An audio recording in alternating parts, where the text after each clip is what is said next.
I know you had a bunch of sophomores and freshmen on this team, and they've never been in the NCAA regionals before. Like last week, it's kind of like LSU's baseball team, but a lot of sophomores and freshmen never played in the SEC before. So last week, what did you think those sophomores and freshmen learned, even after day one, to take to day two and to translate to the nationals? Well, I think everybody goes through their freshman year in different ways, and I think we all learned that we can't put ourselves in those pressure spots once you get to this point of the season, and then have to claw out of it. I think it's great that they were able to do that. I think it's great they were able to fight their way through it, but when you reach this point, I think they understand now, the pace of everything, the feeling of what an elimination meet feels like, and that, we've got to be dialed in order to be successful, as successful as we want to be anyway.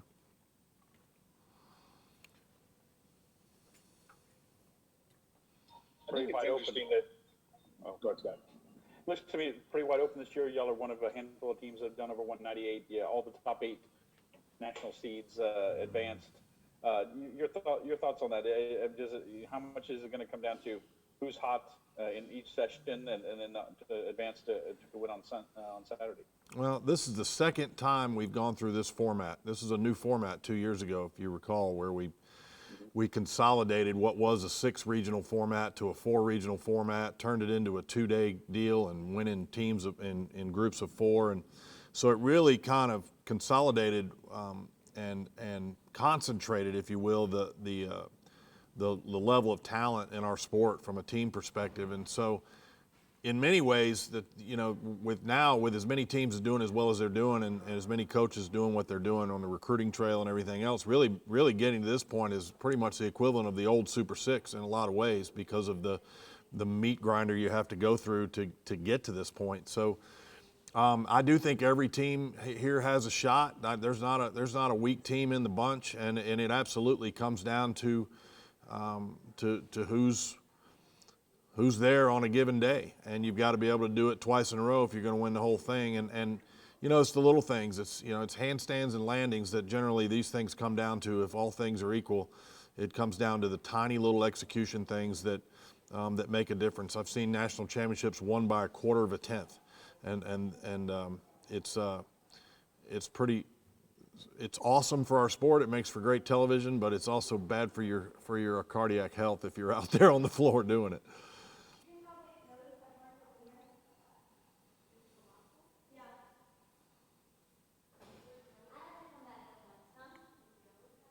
I think Michael Caldwell's ordering lunch or something. I'm being assailed. Jay, everybody funny.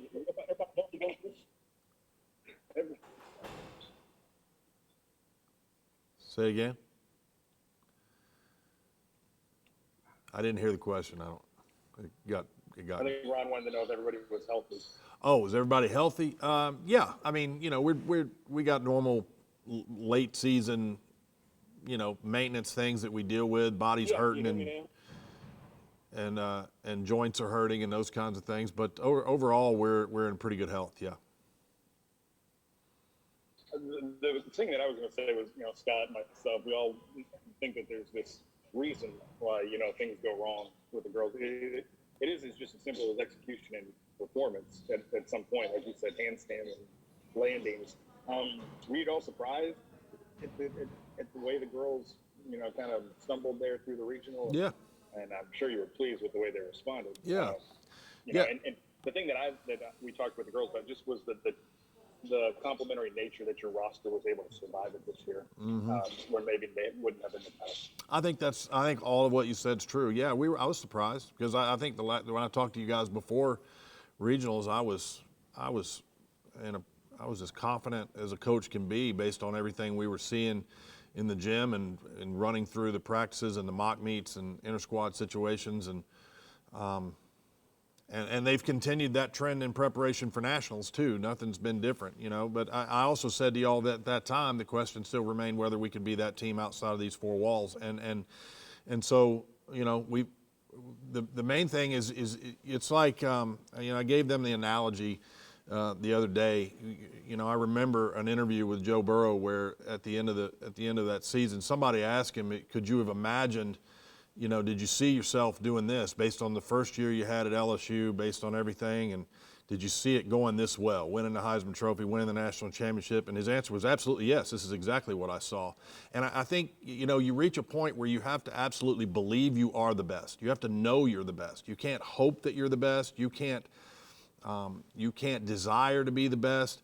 You've got to walk in there believing it, knowing it, based on what you've seen in your training, based on what you've seen from your teammates, and the moment that doubt creeps in, even though it's momentary lapses, where that can cause a problem for you. And I think those are the places where we've seen our mistakes. Now, on the flip side, what you said is that we've survived those moments of momentary doubt, and we're able to, once we created that situation for ourselves, we were able to really fight our way out of it, and that's a mark of a great team as well. So we've got all the ingredients here. It really just comes down to a belief system. We're all going to be on neutral ground this time. That has not been the case in the last couple of meets. We're all going to be in a place where we've never been. We're all going to be on equipment we've never competed on. Those are variables that, while they're outside of your control, when you go to other places, they can play into the way things go from time to time.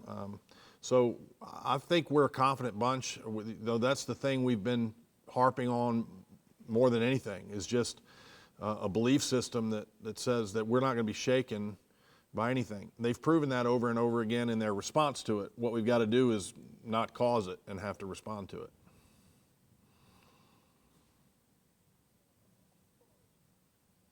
Any changes? Any subbing anybody out? I don't think so. I mean, there's always that possibility. Our alternates on every event, well, with the exception of bars where we really don't have one, our alternates on every event are easily able to go in and keep us where we need to be. So if we ran into some trouble, we could move an alternate in. But I don't, at this moment in time, I don't have any plans. Similar deal with the girls on the floor and off the floor, the whole nine? Yeah, I think the UCLA, we do have an individual rotating with us this time on the first day from UCLA, and from what he said on the conference call that we have, he's not going to utilize all the spots he has, so we may have a little more latitude than what we expected. But we've got our plan developed, and we got to move people in and out and all that. We'll be fine. In hindsight, was it anything, or were we already going to? Well, when we got to the regional and we found out there was that no individual had moved into our rotation, then it didn't affect us. I still think it's a flawed deal. It just didn't play out the way that it could have, and it was a major inconvenience for some teams. I think I forget which team at regionals had 4 kids from Washington in their rotation, and it ate up their entire corral space, where they were really having to be transient back and forth the entire meet. So I really don't understand the value of it, but it is what it is. Jay, I have to ask you about Haley Ryan's. Is there anything you'll want to change? Is there anything you can change at this late date? No. Is she having a mental block? No. I mean, what No. can you say anything about? No, I think she overcooked it the first day because the altitude had been bothering her since the moment we landed, and I think she overcooked it and over-rotated. And the second day, she was thinking about what she did the first day and underwent. And she hadn't had another problem since then. And I know we had the issue at Florida, so from the outside it can look one way, but that kid doesn't make mistakes in here, and we're not. It's too late in the season to be making changes in terms of composition and changing routines around. You'll create a problem where there's not one if you do that. So we're going to stay the course. We believe in what she's done all season long, and she's been obviously the best freshman and one of the best gymnasts in the country all year long. So. We're going to stay the course. We have a ton of confidence in her.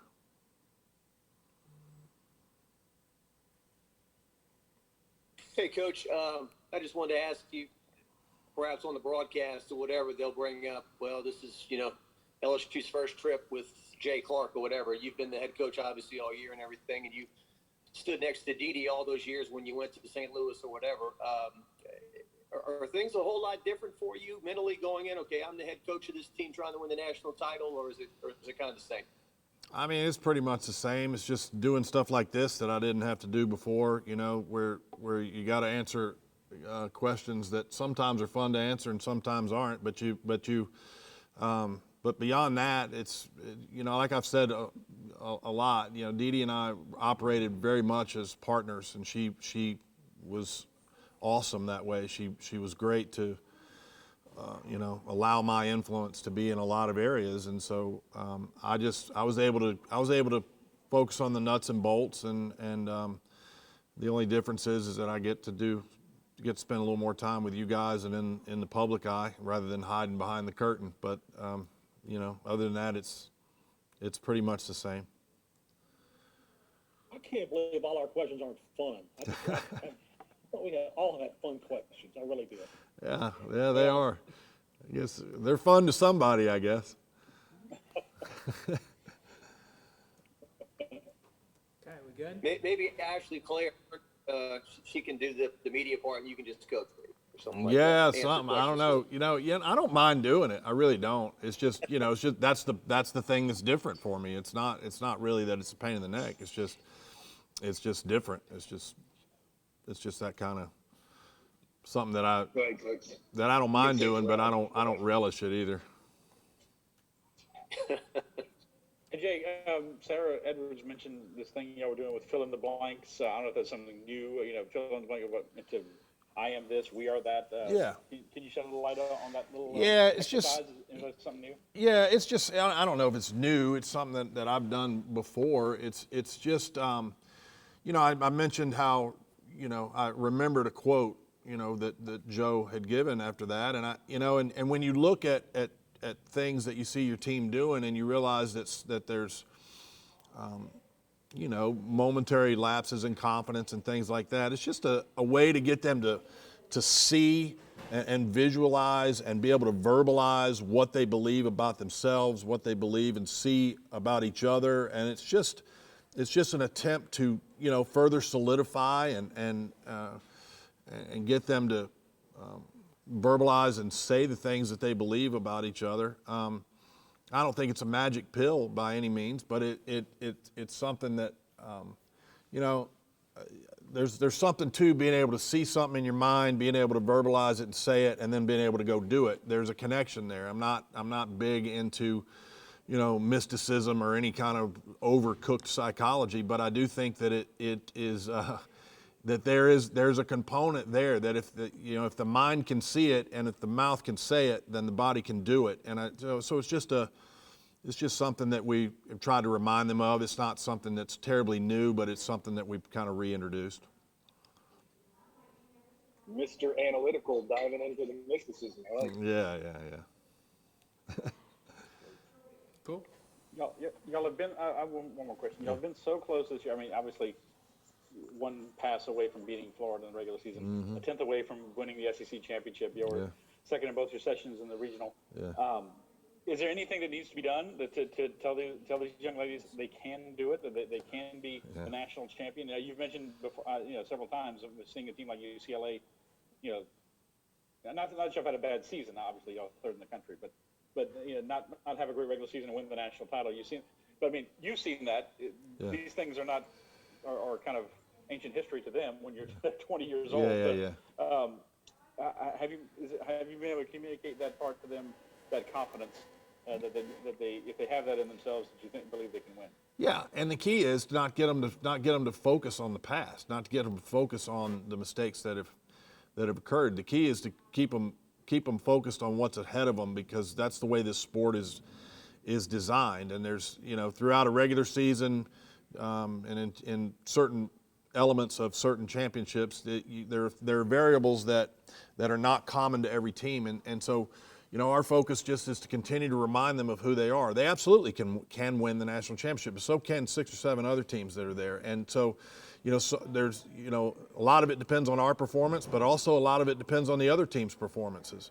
And if a team is at their best, any of these teams are going to be difficult to beat. I don't think anybody I don't think any of these other teams are, thrilled about sharing the floor with LSU. I mean, because it's pretty obvious that we're a very strong team, and it's also obvious that we can still put one together that's better than anything we've done all year. So we want them to be confident. We certainly don't take anything for granted. We have tons of respect for everybody that's on the floor. But focusing on what's ahead of us and not in the rearview mirror is the key to us. We believe in our preparation. We see it day in and day out. These are things that other people don't see. So they have to stay focused on what they see in the gym with they and their teammates, what they hear from their coaches, and not from outside voices that want to cast doubt or come from a predisposition of doubt based on something that really is of no consequence at this point.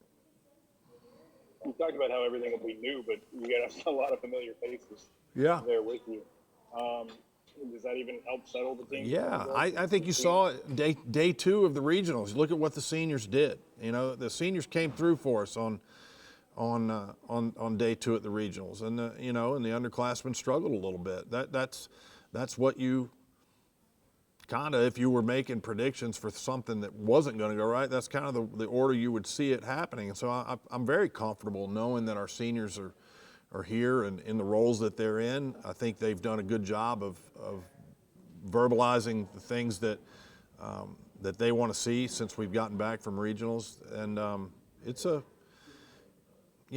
a mixed bag. On the one hand, we're very young, but on the other hand, we do have experience in some really key spots. That first up spot on beam with Christina Desiderio and first up on floor, I mean, that's money. There's not many people in the country, if anybody, that has somebody who's a table setter like that kid has been for us of late. And to have Reagan Campbell looking like herself again at the end of that beam set is tremendous. That's a huge comfort for us knowing. So we've got a lot of good experience in key spots. We do have to depend on some young people, but they're young people that have been through the fire now, and theoretically they come out the other side, they should be better.